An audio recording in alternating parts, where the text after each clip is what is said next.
Fake news, fake news. We hear that phrase a lot. But how do you sort fact from fiction? UMass journalism professor Steve Fox and librarian Lisa DiValentino have a website that's designed to do just that. And they joined me recently in the studio to talk about it. Well, in about April or May of last year, the library was contacted by someone from the journalism department, and they were going to put together a course about fake news in the journalism department, and they wanted some kind of resource to support it from the library. So they knew that we have these library guides for other courses, so they wanted one of us to develop one of these library guides for this fake news journalism course. And I thought that it was a really interesting idea, and so I volunteered to do it, and that's how it came about. And so how did you decide what should go on the website? Well, I wanted to make it comprehensive, but at the same time, I didn't want to overwhelm people with information, because that's some of the problem with the information environment that we're living in right now, is people do get overwhelmed. Drowning in it. Yes, so I wanted to have something that had kind of the main websites and something graphical that would put forth kind of the important aspects of fake news and how to spot fake news. So I wanted to make it easy to use, and so I found an infographic from the International Federation of Library Associations, and that's the first thing that you see when you go to the site. And it's really streamlined then. There's sort of like Yes. 8 sections that draw your attention. Yes, exactly. And it's very noticeable, and people will want to kind of look at that and see what it says. And then there are other tabs on the site that talk about, they have resources where you can go to see if a certain piece of information is true or not. If you see something on Facebook, you can go to Snopes or PolitiFact or media bias sites to check out kind of the reputation of different sites.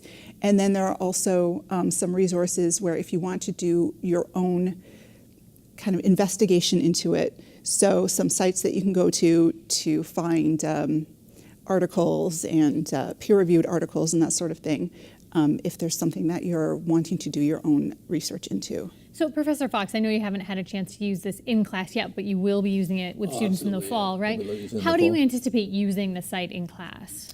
The class is actually a news literacy class. I try to avoid the term fake news actually, because it has multiple definitions, but it's a lot of the concepts that are on the site are kind of the concepts we've been talking about in the class. I've been doing the class for about 5 years now. But having all that information kind of in one location, having it UMass based, I think is actually kind of cool, and they'll be able to relate to it a lot more, hopefully. How do you help students understand those definitions of fake news? Because there is actual fake news out there, right. Sites that are created to intentionally mislead people. At the same time, we have the president and other folks, most commonly the president, who will point to something that maybe he disagrees with and call that fake news. Right, that's exactly it. I usually start off the semester saying that fake news is a really loaded term. It's become highly politicized, highly weaponized, and what I try and focus on is more concepts of verification, while acknowledging that there are these trolls, the troll farms out there that are producing this fake news, and this is Lisa's site is a great resource to kind of go through and figure that out. But to really kind of stay away from that phrase, because I think it kind of tends to inflame people. Yeah, it's used so much that just gets kind of thrown around and it becomes noise almost. Lisa, interesting, I noticed that your background is in law and public policy. Now we know there are libel laws that can protect, or people can use as a tool if something is said that's untrue about them. But are there other law mechanisms at this point, if fake news is out there, can that be prosecuted?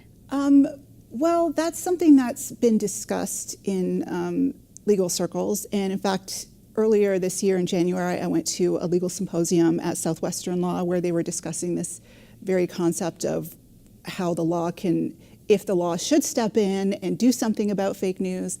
It seems that there's kind of, we have to balance the consequences of fake news with consequences of restricting people's freedom of speech as well.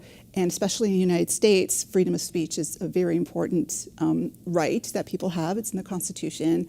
and it's considered to be almost inviolable, really, more so than in maybe some other countries. So if there is going to be anything legal done about it, I can't really think right now of what that might be, unless, for example, there might be a civil suit for, someone who is affected by fake news. For example, Alex Jones, the commentator, is, in a civil suit right now, being sued by parents of Sandy Hook victims because of things that he said. InfoWars has been taken down by YouTube and other sites. Right.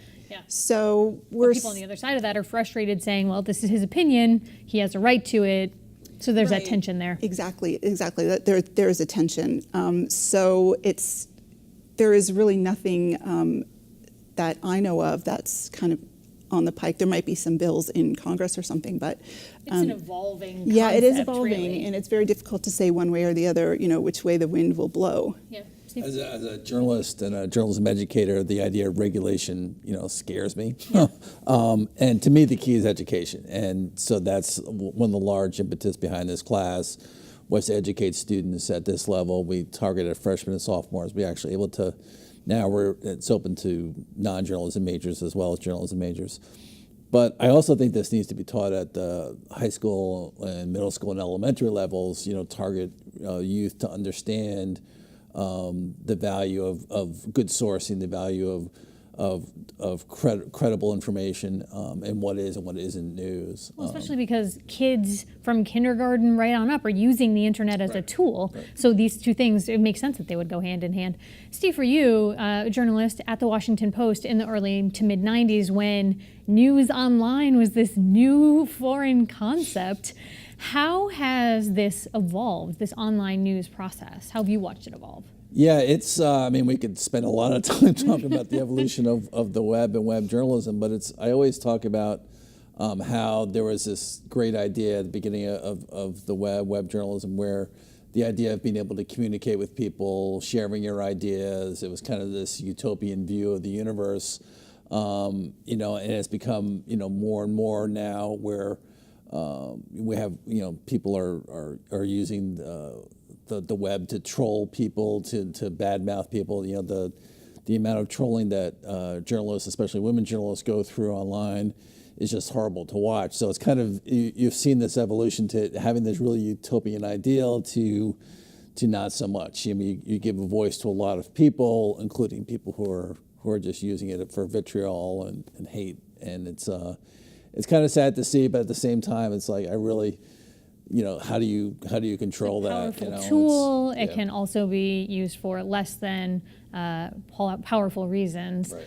I also want to let folks know, this is not limited only to UMass students, right? The public can use this site? Yes, absolutely. Some of the databases that I link on the site are only available to people at UMass, but if you go to the campus, into the library, anyone can use one of our public computers and access these databases. And also Springfield Public Library has a lot of databases as well.